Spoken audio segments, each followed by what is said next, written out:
Assalamualaikum warahmatullahi wabarakatuh.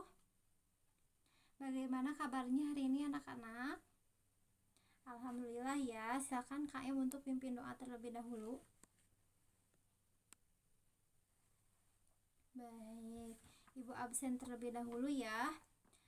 Aas, Alia, Belia, Diki, Hilda, Nurul, Raisa, Jilan. Oke, berarti yang tidak masuk hari ini satu orang ya, Jilan. Kita doakan semoga Jilan diberikan kesembuhan dan bisa kembali masuk sekolah. Oke.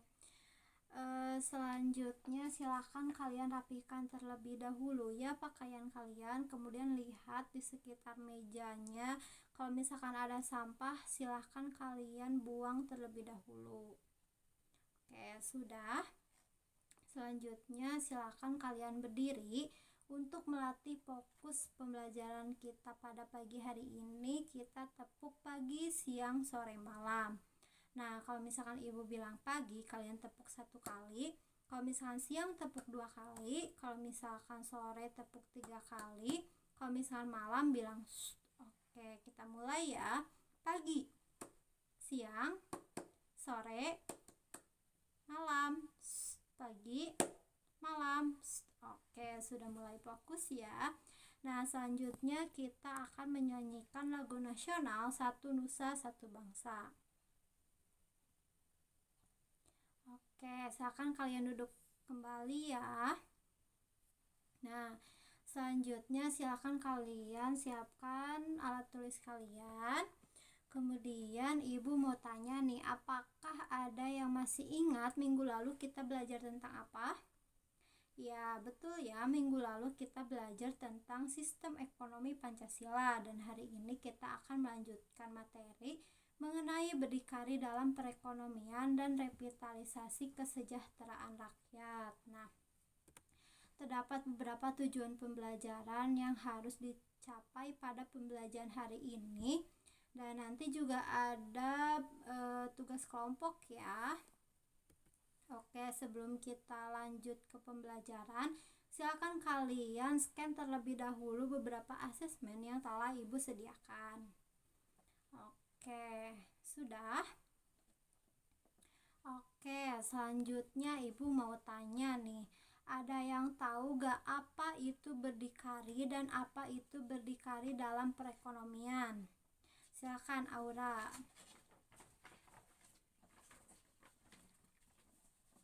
Nah, betul ya Aura, berdikari atau berdiri di atas kaki sendiri merupakan suatu sikap atau suatu negara yang dapat memenuhi kebutuhan negaranya sendiri tanpa bergantung pada pihak asing. Nah, hal ini perlu untuk diupayakan karena ketergantungan pada pihak asing bagi sebuah negara dapat menjadikan kebijakan ekonominya didikte oleh negara asing dan dapat menimbulkan ketergantungan pada negara lain. Nah, terdapat beberapa upaya untuk mewujudkan kemandirian ekonomi.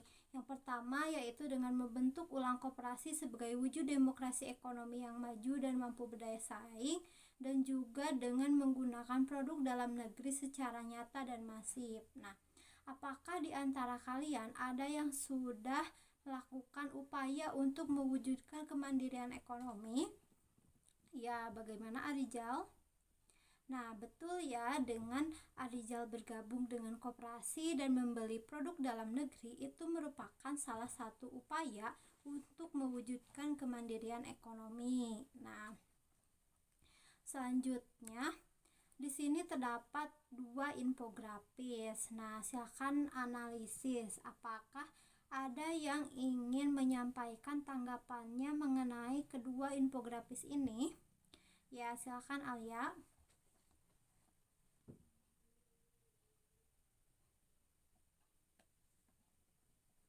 Nah, betul ya apa yang dikatakan oleh Alia bahwa salah satu tantangan Indonesia dalam mewujudkan kemandirian ekonomi yaitu masih terdapatnya ketimpangan ekonomi.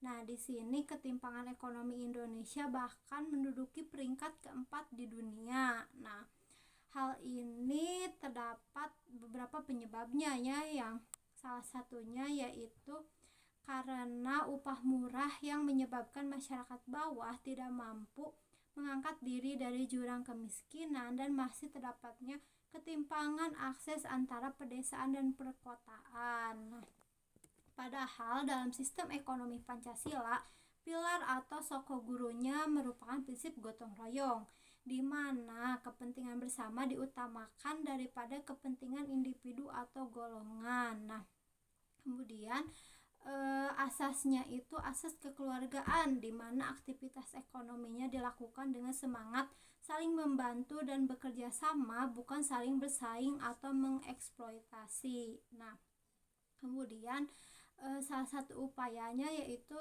seperti yang sudah dikatakan tadi, yaitu dengan bergabung atau membentuk ulang koperasi sebagai badan atau unit usaha yang ada dalam sistem ekonomi Pancasila yang mencerminkan demokrasi ekonomi yang dibentuk dari, oleh, dan untuk anggotanya. Nah, tujuan utama dari ekonomi Pancasila yaitu untuk mewujudkan kesejahteraan. Nah, jadi perlu adanya revitalisasi kesejahteraan rakyat. Nah, oke. Selanjutnya Ibu mau tanya nih, apakah prinsip gotong royong dalam sistem ekonomi Pancasila berperan penting dalam mendukung revitalisasi kesejahteraan rakyat? Ya, silakan Nurul. Nah, betul ya bahwa prinsip gotong royong ini dalam sistem ekonomi Pancasila dapat berperan penting dalam mendukung revitalisasi kesejahteraan rakyat, karena prinsip gotong royong ini mengutamakan kerjasama dan kebersamaan dalam upaya meningkatkan taraf hidup masyarakatnya. Selanjutnya di sini terdapat video, silakan kalian simak terlebih dahulu ya. Oke, apakah ada yang bisa memberikan tanggapannya terkait video tadi? Ya, silakan Ibrahim.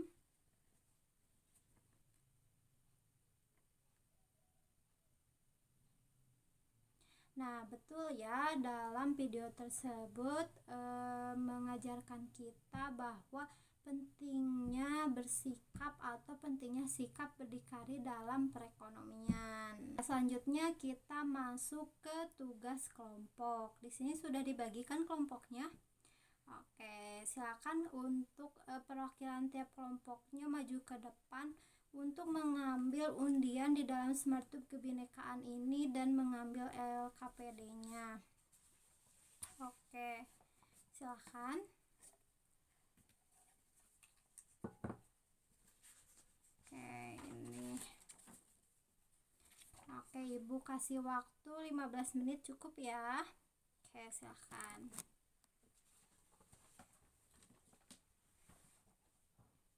Oke, silakan kepada kelompok yang mendapatkan urutan pertama untuk menyampaikan hasil analisis kelompoknya. Ya, silakan kelompok 4. Oke, benar ya, beri tepuk tangan untuk kelompok 4. Oke, alhamdulillah ya, semua kelompok sudah menyampaikan hasil diskusi kelompoknya. Nah, selanjutnya silakan kalian isi terlebih dahulu asesmen akhir yang telah Ibu sediakan. Silakan kalian scan terlebih dahulu dan juga mengisi refleksi pembelajaran hari ini. Oke, sudah. Bagaimana pembelajaran hari ini? Menyenangkan? Alhamdulillah. Hal apa yang paling menyenangkan? Oh, diskusi kelompok. Kalau misalkan yang paling gak menyenangkan? Asesmen. Oh iya. Oke. Selanjutnya di sini sudah masuk nih beberapa orang yang telah mengisi asesmen akhir tadi dan nilai terbaik diraih oleh Nurul, Ibrahim, dan Raisa. Kita beri tepuk tangan untuk Nurul, Ibrahim, dan Raisa. Nah, Yang lainnya juga jangan patah semangat ya, silakan kalian belajar juga. Nah, selanjutnya, apakah ada yang ingin menyampaikan kesimpulan pada pembelajaran hari ini? Silakan Aas. Nah, betul ya, dapat kita simpulkan pada pembelajaran hari ini yaitu ketergantungan pada utang luar negeri bagi sebuah negara dapat menjadikan kebijakan ekonomi negara tersebut didikte oleh negara lain maupun kekuatan ekonomi asing, dan apabila hal ini terus terjadi, maka kemakmuran yang berkeadilan semakin jauh untuk diwujudkan, sehingga sebagai rakyat Indonesia kita memegang peranan penting untuk berperilaku dan berupaya untuk memenuhi kebutuhan sendiri dan tidak selalu bergantung pada pihak asing. Oleh sebab itu, berdikari dalam perekonomian ini penting untuk diupayakan. Nah, oke. Untuk menutup pembelajaran hari ini, silakan KM untuk pimpin doa terlebih dahulu. Oke, jangan lupa minggu depan kalian pelajari bab 4 ya, karena minggu depan kita akan belajar mengenai bab 4. Oke, Ibu pamit ya. Assalamualaikum warahmatullahi wabarakatuh.